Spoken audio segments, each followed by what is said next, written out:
पिछले एपिसोड में हमने देखा कि करुणा जी ने हैरानी से सोना को देखते हुए कहा, क्या सच में तुम्हारा बेड टूट गया है? सोना ने हकलाते हुए कहा, जी वो पता नहीं कैसे।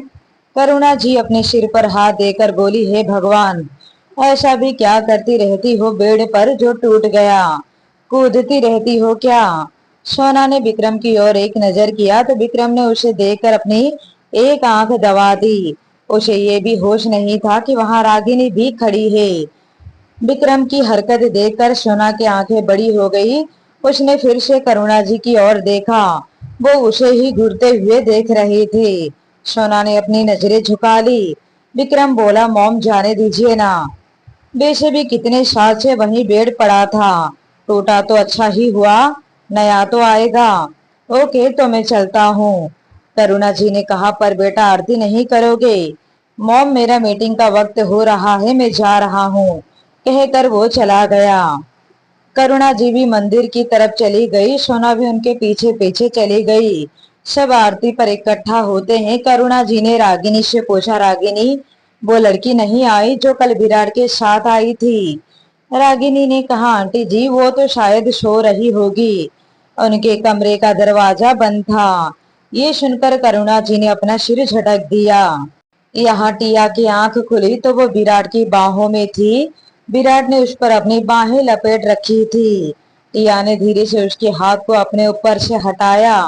उठकर बैठी तो देखा सारे तकिए जो उसने विराट और अपने बीच में दीवार बनाकर रखे थे वो सब नीचे पड़े थे। उसने मुंह फुलाकर एक नजर विराट पर किया जो गहरी नींद में लग रहा था। टिया उठकर वॉशरूम चली गई। कुछ देर के बाद विराट की नींद खुली तो देखा टिया मिरर के सामने खड़ी अपने ब्लाउज का हुक पीछे से लगाने की कोशिश कर रही है, पर लगा नहीं पा रही है। उसने एक पिंक कलर की साड़ी पहनी हुई है। अपने गीले बालों को टॉवेल में लपेट रखा है। साड़ी में वो बेहद खूबसूरत लग रही है। विराट ने उसे देखा तो बस देखता ही रह गया। वो उठा उसके पास गया और उसके ब्लाउज के हुक को लगा देता है। इस वक्त वो टिया के बेहद करीब था। उसकी उंगली टिया के पीठ पर टच हो गए तो टिया के शरीर में एक सिहरन सी दौड़ गई। उसने झट से उसकी तरफ मुड़ी और 2 कदम पीछे हो गई। विराट उसे हैरानी से देखते हुए पूछा, क्या हुआ? मैं तो बस तुम्हारी हेल्प कर रहा था। टिया ने अपनी आंखें छोटी छोटी करके उसे घूरते हुए देखकर कहा, मैंने कहा था आपसे मेरी हेल्प करने के लिए। यार बड़ी अजीब लड़की हो तुम। तुमसे हो नहीं पा रहा था तो मैंने लगा दिया। इसकी कोई जरूरत नहीं थी, मैं लगा सकती थी। टिया अभी भी उसे घूरते हुए देख रही थी। सॉरी, बहुत बड़ी गलती हो गई मुझसे। लेकिन तुम कॉलेज नहीं गई? विराट ने पूछा। जब आप देख रहे हैं कि मैं आपके सामने खड़ी हूँ फिर भी आप पूछ रहे हैं कॉलेज नहीं गई? विराट ने अपना सिर झटक दिया। सॉरी, अब मैं अपनी बात को सुधार कर पूछता हूँ, तुम कॉलेज क्यों नहीं गई? उसने उसे देखते हुए पूछा तो टिया ने मुंह फेरते हुए कहा, क्योंकि मेरे पास कपड़े ही नहीं थे। कपड़े लाना तो मैं भूल ही गई। ये सोना दीदी की साड़ी है, अब क्या मैं साड़ी पहनकर कॉलेज जाऊं? विराट ने उसके चेहरे को अपने सामने करते हुए कहा, इसकी कोई जरूरत नहीं है, मैं अभी फ्रेश होकर आता हूँ, फिर हम शॉपिंग करने चलेंगे, कहकर विराट वॉशरूम चला गया। टिया नीचे उतरी। किचन में गई तो देखा सोना सबके लिए नाश्ता बना रही थी। टिया हिचकिचाहट के साथ अंदर गई। सोना ने उसे देखा तो स्माइल के साथ कहा, तुम किचन में? तुम्हारी शादी का दूसरा दिन है आज, तुम्हें किचन में आने की क्या जरूरत है? तुम्हें तो कमरे में आराम करना चाहिए। मैं आपकी कुछ हेल्प कर दूं? टिया ने उसे बेहद मासूमियत से पूछा तो सोना ने अपने कंधे उचकते हुए कहा, ठीक है, तुम चाय बना दो, जैसे ही बन जाए बाहर आंटी जी को दे आओ। टिया ने एक नजर बाहर हॉल रूम की तरफ नजर किया। वहां करुणा जी सोफे पर रागिनी के साथ बैठी हुई थी। टिया ने सोना से पूछा, दीदी ये लड़की कौन है? मेहमान है इस घर की, कुछ दिनों के लिए, सोना ने मुस्कुराते हुए जवाब दिया। टिया ने चाय बनाकर एक ट्रे में चाय का कप रख के करुणा जी के पास आई। उसे देखते ही करुणा जी ने चिढ़ते हुए कहा, तुमने ये चाय बनाई है? क्या तुम्हें किसी ने बताया नहीं कि मेरे घर में बाहर के लोगों को किचन में जाने की इजाजत नहीं है? फेंको इसे। रागिनी, तुम जाओ, मेरे लिए चाय बनाकर ले आओ। रागिनी टिया को देखकर एक तंज भरी स्माइल दी और जाने लगी, तो टिया ने उसकी बाजू को पकड़कर उसे खींच लिया। जब तुम देख रही हो कि चाय बन चुका है, मैं लेकर सामने खड़ी हूँ, तुम फिर भी चाय बनाने जा रही हो। रागिनी अपनी बाजू को सहलाती हुई बोली, तुमने सुना नहीं? आंटी जी ने क्या कहा? इस घर में बाहर के इंसान को किचन में जाना अलाउ नहीं है। उसने एक एक शब्द को चबाते हुए कहा। आंटी जी तुम्हारे हाथ का चाय कभी नहीं पिएंगे। क्यों? तुम बाहर की नहीं हो? टिया ने उसे देखते हुए पूछा। तुम भी तो बाहर की ही हो, तुम भी वैसे ही बनाओगी जैसे मैंने बनाया है, तो फिर आप मेरे हाथ से चाय क्यों नहीं पी सकते? उसने करुणा जी को देखते हुए कहा। करुणा जी हैरानी से उसे देखने लगी। ए लड़की, तुम मुझसे जुबान लड़ा रही हो, तुम्हें पता भी है तुम किससे बात कर रही हो? टिया ने उन्हें देखते हुए कहा। आप ये चाय पिएंगे या नहीं? करुणा जी ने गुस्से से भड़कते हुए कहा। नहीं, कभी नहीं। अब बोलो। टिया ने आसपास नजर किया। वो चाय का कप सोफे के सामने वाले टेबल पर रखा और पास का एक बड़ा सा फूलदान उठाकर बोली, आप पी रहे हैं या मैं इसे तोड़ दूं? ये सुनकर रागिनी ने अपने मुंह पर हाथ दे दिया। सोना भी बाहर आ चुकी थी। वो हैरानी से टिया की हरकतों को देख रही थी। करुणा जी ने हैरानी से कहा, ये लड़की पागल हो गई हो क्या? तुम्हें पता भी है इसकी कीमत क्या है? नहीं, पर जो भी कीमत हो, इसे तो मैं तोड़ ही दूंगी। तभी विराट सीढ़ियां उतरते हुए नजर आता है। करुणा जी ने झल्लाते हुए कहा, विराट, ये किस पागल लड़की को उठा लाए हो? इसे बोलो कि ये फूलदान नीचे रख दे। विराट भी हैरानी से टिया को देखने लगा। क्या हुआ है तुम्हें? तुमने उस फूलदान को ऐसे क्यों उठा रखा है? मिस्टर विराट, आप अपने मम्मा से कहिए अभी के अभी चाय पीने के लिए, नहीं तो मैं इसे तोड़ दूंगी। विराट ने अपने सिर खुजाते हुए अपनी माँ और टिया दोनों को बारी बारी से देखने लगा। फिर अपनी माँ से कहा, मॉम, ये नहीं मानेगी, इसे मैं थोड़ा बहुत पहले से ही जानता हूँ। आप ये चाय पी लीजिए प्लीज। करुणा जी हैरानी से पहले तो अपने बेटे को घूरी, फिर टिया को देखते हुए कहा, मैं पीती हूँ, तुम रखो उसे नीचे, आप पहले पीजिए। करुणा जी ने चाय का कप उठाया और 2-3 घूंट में ही पी लिया।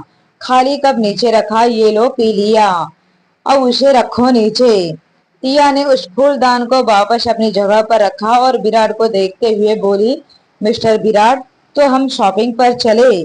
विराट ने झट से अपनी मुंडी हाँ में हिलाई। हाँ हाँ चलो। तभी करुणा जी ने बीच में ही कहा, लेकिन विराट, प्लीज मॉम, मैं कोई रिस्क नहीं लेना चाहता, पहले मैं शॉपिंग करके आ जाऊं, फिर जो कहना है आप बाद में कह देना। वो उसे शॉपिंग के लिए लेकर चला जाता है। ये सब देखकर सोना को बहुत हंसी आ रही थी। उसने बड़ी मुश्किल से अपनी हंसी को कंट्रोल कर रखा था। यहाँ विक्रम अपने ऑफिस में अपने कैबिन में मेन चेयर पर किसी राजा की तरह बैठा हुआ है। उसके सामने मिस्टर वर्मा खड़ा है। विक्रम ने रौबदार आवाज में कहा, बोलो वर्मा। वर्मा ने बोलना शुरू किया, बॉस, ये है उस रघुवीर के बंगले का दस्तावेज। सबसे ऊंची बोली के साथ उस बंगले को 6 करोड़ में हमने खरीद लिया।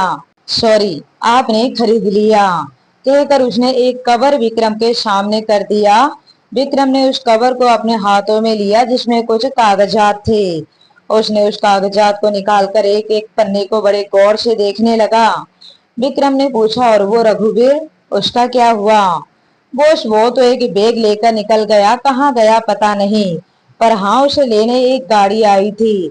मुझे तो लगता है बॉस वो उसी का कोई रिश्तेदार होगा। विक्रम अपनी जगह से खड़ा हुआ और सामने के कांच के दीवार के पास जाकर खड़ा हो गया। उस कांच के दीवार से वो बाहर की तरफ देखते हुए बोला, पता करो कौन है वो उसका वो रिश्तेदार जिसने उसे सहारा देने की गलती की। उसे भी रघुवीर के साथ सड़क पर बिठा दो। जी बॉस। वर्मा तो चला गया।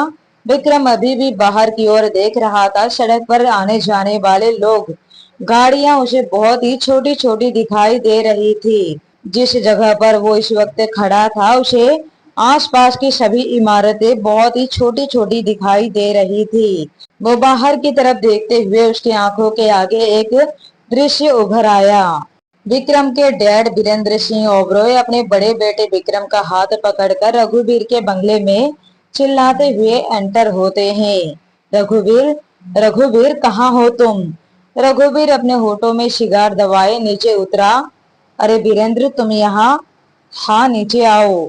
ये क्या किया तुमने? मैंने तुम्हें पूरे भरोसे के साथ अपनी पावर ऑफ अटर्नी देकर विदेश गया था। सोचा आते आते 10-15 दिन निकल जाएंगे। तुम्हारे पास पूरी अथॉरिटी होगी तो कोई काम अटकेगा नहीं। तुम पूरी तरह से सब कुछ हैंडल कर पाओगे। लेकिन तुमने तो सब कुछ बर्बाद कर दिया। मेरी सालों के मेहनत को डुबा दिया। सब कुछ खत्म कर दिया। कंपनी का अकाउंट भी पूरा खाली है। कर्जदारों की लाइन है। कंपनी पर भी तुमने करोड़ों का कर्जा ले रखा है। कैसे चुकाऊंगा मैं? रघुवीर ने बेहद नॉर्मल होकर जवाब दिया। अब वीरेंद्र में क्या करता? अकेले कैसे सब कुछ हैंडल करता मैं? एक बहुत बड़ा घाटा हो गया और बस इसी के चक्कर में सब कुछ डूब गया। तुम तो जानते हो ना वीरेंद्र, बिजनेस में तो नफा नुकसान होता ही रहता है। हो गया मुझसे भी नुकसान, मैं क्या करता? तुम्हारी उस कंपनी के नुकसान की वजह से मैं खुद परेशान होकर सिर पर हाथ देकर बैठा हुआ हूँ। तुम आ गए फिर से मुझे परेशान करने। अब तुम जाओ भी। तभी सोना अपने कमरे से दौड़ती हुई बाहर आती है। राजा, तुम आ गए। राजा देखो, मैंने कल ही ये नया डॉल लिया है तुम्हारे लिए। वो अपनी डॉल लेकर दौड़ती हुई आ रही थी कि किसी चीज से टकराकर नीचे गिर जाती है। ये देखकर विक्रम की चीख निकल जाती है। सोना! वो दौड़ते हुए सोना के पास गया, उसे उठाया। सोना, तुम्हें चोट तो नहीं लगी? सोना ने ना में अपना सिर हिलाते हुए कहा, नहीं राजा, मुझे चोट नहीं लगी। उसने बेहद मासूमियत से उसे देखते हुए कहा और वो उसके गले लग गई। तब वो महज 7-8 साल की होगी, जबकि विक्रम 12-13 साल के आसपास का। दोनों एक दूसरे के गले लगे हुए थे। रघुवीर एकदम से आता है, सोना को खींचकर विक्रम से अलग करता है। ए लड़के, तेरी औकात भी इतनी नहीं कि तू रघुवीर की बेटी को हाथ लगा सके। निकल यहाँ से।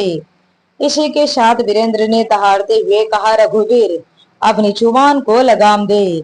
मेरी हालत का जिम्मेदार तू है। आज तेरी वजह से मेरी इतनी बड़ी कंपनी डूब गई। करोड़ों का कर्जा मेरे माथे कर दिया।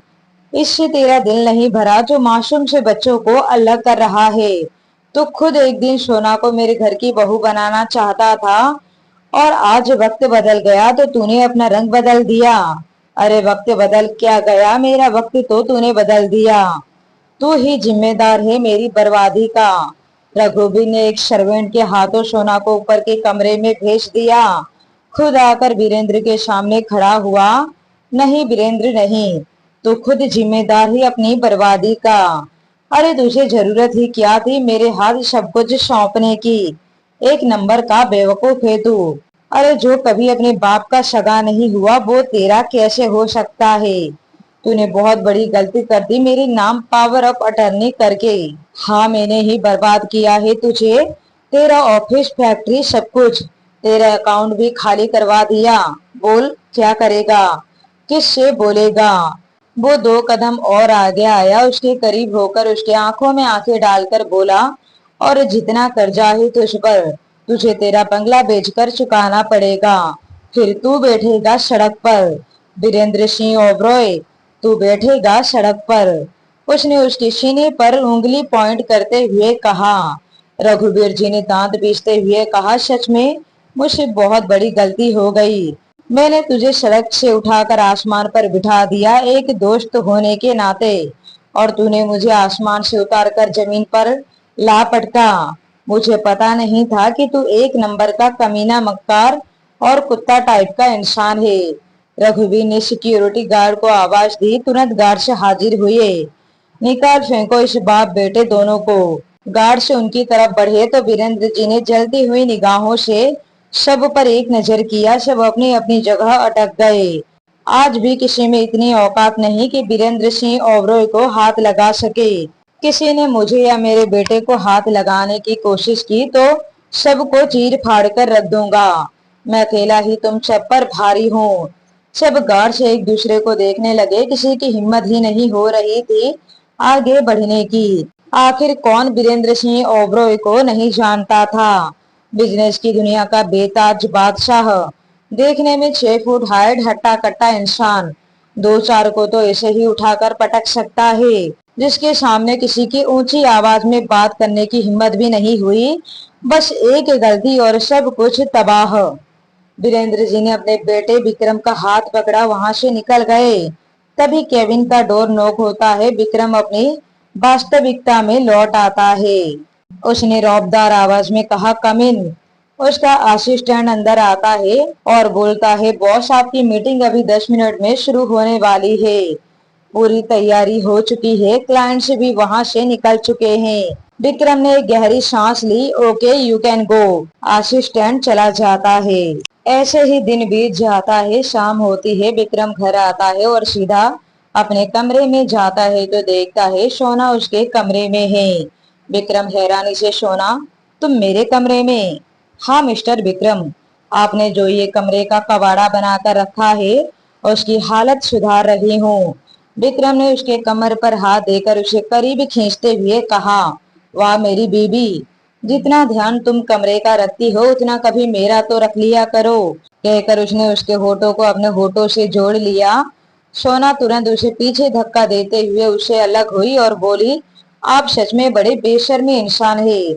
मतलब कभी भी कहीं भी ऐसे दरवाजा खुला छोड़कर। पहली बात तो मैं आपसे बहुत नाराज हूँ। आप कब अपनी माँ से हमारी शादी की बात करेंगे? विक्रम ने अपनी ब्लेजर उतारकर बेड पर फेंक दिया। कर लेंगे बात, पहले थोड़ा सा प्यार व्यार तो हो जाए। उसने अपने शर्ट के बटन खोलते हुए उसकी ओर बढ़ा। सोना पीछे कदम लेने लगी। नहीं विक्रम, जब तक आप जाकर शादी की बात नहीं कर लेते आप मेरे पास नहीं आ सकते, उसने मुंह फेरते हुए कहा। विक्रम एकदम से उसका बाजू पकड़कर उसे अपनी ओर खींच लिया। सोना उसके सीने से जा टकराई। विक्रम उसे अपनी बाहों में उठाकर बेड की तरफ ले जाने लगा कि तभी अचानक से करुणा जी ने दरवाजा खोला। विक्रम बेटा, वो मुझे। बोलते हुए उन्होंने सामने नजर किया तो सामने विक्रम सोना को अपनी बाहों में उठा रखा था। सोना भी विक्रम के सीने पर हाथ रखी हुई थी। विक्रम ने अचानक से अपनी मॉम को अपने सामने देखकर हड़बड़ा गया। सोना को छोड़ दिया। सोना धड़ाम से नीचे फर्श पर गिरी। गिरने के साथ ही सोना ने अपने कमर पर हाथ दे दिया और उसके मुंह से आह शब्द निकल गई। उसने हैरानी से विक्रम को देखते हुए कहा, विक्रम आपने मुझे नीचे गिरा दिया। सॉरी सोना। विक्रम ने फिर से उसे अपनी गोद में उठा लिया। उसे खुद समझ नहीं आ रहा था कि वो क्या कर रहा है क्या नहीं। मॉम, वो इसके पैर में चोट आई है, बेचारी चल नहीं पा रही है। मैं इसे इसके कमरे में छोड़ने जा रहा हूँ, उसने अटकती आवाज में कहा। करुणा जी ने पहले तो घूरते हुए उसे देखने लगी, फिर अपना सिर झटक दिया और वहां से चली गई। इसी के साथ विक्रम ने सोना को नीचे उतारा, जहां विक्रम अपने सिर पर चपत लगाते हुए खुद के बेवकूफी पर हंस रहा था। वहीं सोना ने अपना चेहरा अपने दोनों हाथों में भर लिया था। उसे काफी शर्म आ रही थी। कुछ देर के बाद सब इकट्ठा होते हैं डिनर के लिए। करुणा जी, जगदीश जी, रागिनी, जैकी सब आ चुके थे। खाना भी शुरू नहीं हुआ था। विक्रम विराट दोनों का आना बाकी था। सब उनके आने का इंतजार कर रहे थे। पहले विराट टिया के साथ नीचे आता है। विराट ने टिया के लिए चेयर खींचा। टिया बैठ गई और फिर विराट भी उसके बाजू में बैठ गया। ये देखकर करुणा जी ने अपना सिर झटक दिया। फिर थोड़ी ही देर में आते हैं विक्रम और सोना। वो दोनों किसी बात पर बहस करते हुए नीचे आते हैं। उन्होंने एक दूसरे का हाथ थामा हुआ था। दोनों डाइनिंग एरिया में आते हैं। दोनों को ही ध्यान नहीं था कि उन्होंने एक दूसरे का हाथ पकड़ रखा है। करुणा जी ने देखा विक्रम ने सोना का हाथ पकड़ा हुआ है तो उन्होंने गला साफ करते हुए यहाँ वहां नजर करते हुए कहा, ये सब क्या हो रहा है पता नहीं। ये सुनकर सोना ने तुरंत अपना हाथ विक्रम के हाथ से छुड़ाने की कोशिश की, लेकिन विक्रम की पकड़ उस पर मजबूत थी। सोना लगातार अपना हाथ छुड़ाने की कोशिश कर रही थी। उसे इशारे से छोड़ने के लिए कह रही थी, पर उसका इशारा विक्रम को समझ नहीं आ रहा था। क्या हुआ, बैठो ना, उसने उसके लिए चेयर खींचते हुए कहा। करुणा जी ने गुस्से से विक्रम को देखते हुए कहा, विक्रम ये क्या है। विक्रम अपने पीछे की ओर एक नजर करते हुए अपनी मॉम से पूछा, क्या हुआ मॉम। करुणा जी ने उसके हाथ की ओर इशारा करते हुए कहा, तुमने उसका हाथ ऐसे क्यों पकड़ रखा है, कहीं भागी जा रही है क्या। सब उन्हें ही देख रहे थे। विक्रम ने अपना हाथ खींच लिया। वो मॉम, वो क्या, वो कहीं हाथ में भी तो मोच नहीं आ गई। वो दोनों चुपचाप बैठते हैं, खाना शुरू होता है। करुणा जी ने अपने आप से बड़बड़ाया, मेरे तो दोनों ही बेटे जोरू के गुलाम हो गए हैं। कुछ देर के बाद सबकी डिनर पूरा होता है। कुछ देर सब साथ में हॉल रूम में बैठते हैं, फिर सब अपने अपने कमरे में जाने लगते हैं। करुणा जी ने विक्रम को टोकते हुए कहा, विक्रम मुझे तुमसे कुछ बात करनी है। जी बोलिए। दोनों सोफे पर बैठते हैं। बाकी सब अपने अपने कमरे में चले गए थे। विक्रम ने पूछा, बोलिए मॉम, क्या बात करनी थी आपको। विक्रम, तुम्हें नहीं लगता कि तुम उस लड़की में कुछ ज्यादा ही इन्वॉल्व हो रहे हो। वो लड़की तुम्हारे लिए, हमारे लिए, इस घर के लिए ठीक नहीं है बेटा, जाने दो उसे। वो हमारे दुश्मन की बेटी है। तुम्हें दिल लगाने के लिए कोई और नहीं मिला, वही मिली। मेरी बात मानो, रागिनी अभी भी तुमसे शादी करने के लिए तैयार है, ये जानते हुए भी कि तुम सोना से प्यार करते हो। फिर भी तुम ऐसी लड़की को छोड़ना चाहते हो। तुम रागिनी से शादी कर लो। विक्रम ने अपनी माँ के हाथ पर अपना हाथ रखते हुए कहा, ऐसा कभी नहीं होगा मॉम। और फिर दुश्मनी उसके बाप से है, उससे नहीं। अगर आप सिर्फ यही बात करने के लिए बुलाया है तो सॉरी, मैं सोना को नहीं छोड़ सकता। कहकर वो उठा और सोना के कमरे में चला गया। विक्रम सोना के कमरे में गया तो देखा वो किसी से मोबाइल पर बात कर रही थी। विक्रम ने जाकर उसे पीछे से बाहों में भर लिया। सोना हड़बड़ा गई, उसने कॉल कट किया। विक्रम उसके कान को बाइट करते हुए धीरे से पूछा, किससे बात कर रही थी। सोना ने अटकते आवाज में कहा, कार्तिक से। इसी के साथ विक्रम ने उसे अपनी तरफ घुमाया और उसे हैरानी से देखते हुए कहा, व्हाट, कार्तिक से, क्यों। सोना ने उसे देखते हुए दुखी होते हुए कहा, विक्रम तुम्हें पता नहीं शायद, आज मेरे पापा का बंगला नीलाम हो गया। पता नहीं क्यों, पर उन्होंने बंगले को गिरवी रखकर बहुत बड़ा कर्जा लिया था। विक्रम, पापा पैसे चुका नहीं पाए और उनका बंगला भी, उनकी आखिरी प्रॉपर्टी भी आज नीलाम हो गई। उसने अपने भरे हुए आंखों से उसे देखते हुए कहा। विक्रम ने बिना किसी भाव से कहा, सो सैड, लेकिन अब तुम जाकर भी क्या करोगी। अब जो आगे होने वाला है किसी का बाप भी नहीं रोक सकता। सोना ने हैरानी से विक्रम को देखते हुए कहा, मतलब। विक्रम ने अपनी बात को सुधारते हुए कहा, मेरा मतलब है सोना, जो होना है वो तो होकर ही रहता है ना, होने को कौन टाल सकता है। सोना ने चेहरे पर परेशानी के भाव लिए बोली, विक्रम, क्या मैं अपने पापा के पास 2 दिन के लिए जा सकती हूँ। विक्रम ने उसे घूरते हुए देखकर कहा, नहीं, 2 दिन, बिल्कुल नहीं। मैं तुम्हें 2 दिन तो क्या, 2 घंटे के लिए भी खुद से दूर नहीं करना चाहता। सोना ने विक्रम के चेहरे को अपने हाथों में भरते हुए कहा, प्लीज विक्रम, पापा इस वक्त कितने दुखी हैं। 2 दिन ना सही, 1 दिन के लिए तो जा सकती हूँ ना, प्लीज। विक्रम उसे घूरते हुए देखा और कहा, तुम्हारा बाप, मेरा मतलब है तुम्हारे पापा कहाँ है इस वक्त। वो कार्तिक के पास है। कभी सोचा नहीं था कि कार्तिक इतना अच्छा इंसान निकलेगा, ऐसे बुरे वक्त में पापा का साथ देगा। वो इमोशंस के साथ बोल रही थी और ये सुनकर विक्रम के हाथों की मुट्ठियां कस गई।